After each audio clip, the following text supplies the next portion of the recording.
So we're about to look at this pyramid, and straight away we're going to walk through two pillars. We're going to walk through these two pillars, and each pillar, the one on the left is circular and the one on my right is square. So it's Masonic right from the very beginning of this. And here we have a ball and a square, yeah, car ball, right? So as we walk up these steps here now, this pyramid is 13 meters high, to resemble Solomon's temple, which was 13 meters high. And they have it on the ley line, and they built it, and as you enter on these checkerboard squares, duality, right?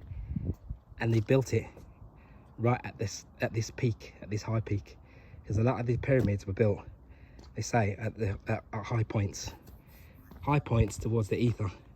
So as we walk across the squares of illusory squares of dualism, we walk up in towards this pyramid. This pyramid, so pyramids themselves were built by beings that knew directly where they came from. They knew that they came from elsewhere. They knew that they came from the stars. So when they built the pyramids, that knowledge was always in mind.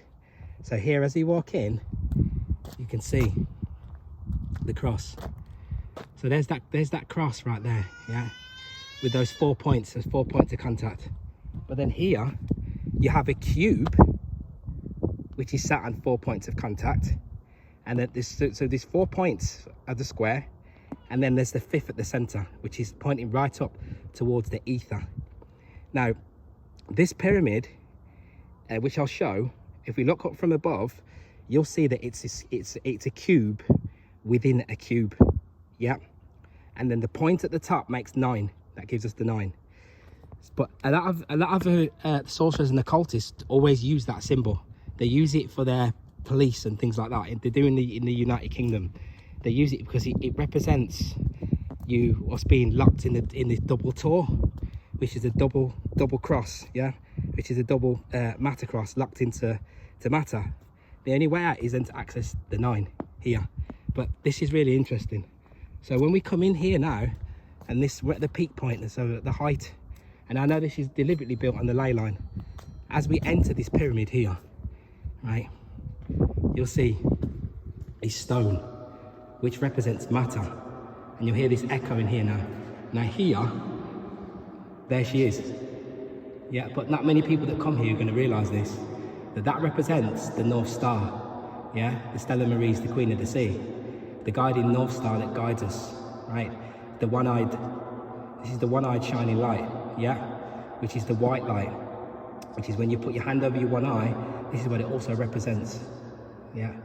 And that is coming right from the center here.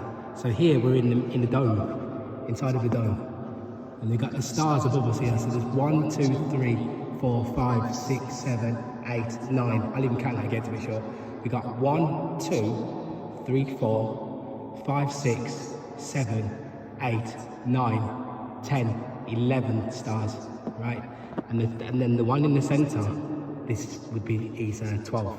And coming from that is this light, yeah. So then you see the ray of light dropping in and disturbing these still waters, which then manifests, which is matter, which is the center point, which is the North Pole, which is symbolized by the lodestone, which is this rock of magnetism. And that's what this is all about. And the Masons that come here, excuse the echo, it's the echo chamber. The Masons that come here recognize and know this point. So once she comes down and disturbs these waters, then what happens is a ripple effect is created, which ripples outwards, which creates the matter planes that we are currently interacting with. And that's what this represents here on the floor. Amazing. Amazing. Yeah. So sacred geometry, when one knows the high degree Masons come here, which they do, and this pyramid is 13 meters high. They know exactly what it is that they're looking at, and exactly what it is that this means. It is a symbol of how the matter plane comes together. And the axis point is the North Pole, which is the one-eyed star, which is forever guiding over us. And it also guides us as well, points north towards that lodestone, which is the center point, hyperboloid, yeah, which is the North Pole, which is where everything is emanated from, which is actually the exit. That is the exit point right there for the one that is pure of heart. So then this, and then here to walk before we go in, there is that eye I was just speaking about. So there, that shining North Star is here, and then the pyramids of Giza, they all reflect the three stars as well.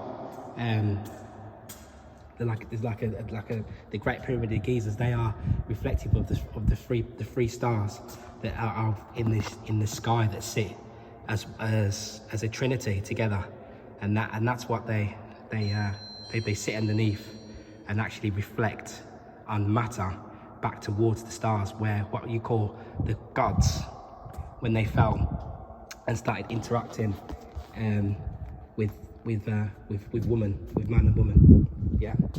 And that's what I'm speaking about there is something called the temple legend, and that's why here there is different sorts of human being, and the line of Seth, which is the meek one, was came to be when Adam was 130, but the line of Cain was born through woman's interaction with the gods, fallen beings that came and created these pyramids.